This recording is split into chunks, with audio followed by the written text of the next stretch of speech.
Is Vivian. I was the only kid of super rich parents who adored me. I grew up in a fancy house and was sent to the best schools. On my first day in middle school, a pretty girl walked up to me and immediately put her arm through mine. My daddy says you can tell a lot about someone from their car. And wow, girl, you're richy rich. I'm Brenda, and we're friends now, okay? Later that day at recess, I saw a girl from our class eating alone. Hey, why don't we ask that girl to join us? Nuh-uh.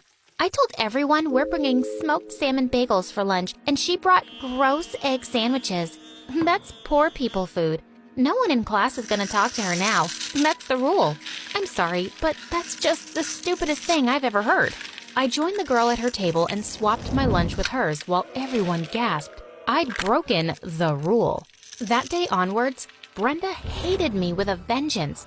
She tried to beat me at everything: grades, friends, clothes. One day in 8th grade, she came up to me and said proudly, "I got my period before you." Ha! I hit puberty first. This girl was crazy. I could hardly stand her. But then one day in 9th grade, something terrible happened and everything changed. Dad fled to some other country with all our money and left us with tons of debt.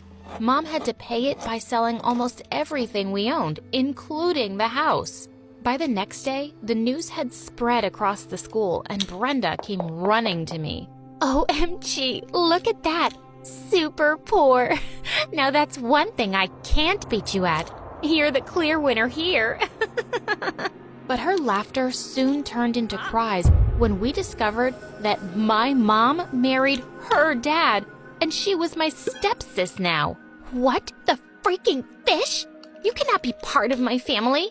Gosh, someone just pinch me. It's definitely a nightmare. Well, I did what she asked for, and she went completely nuts. Dad, I want you to get a divorce right now. This woman definitely married you for money.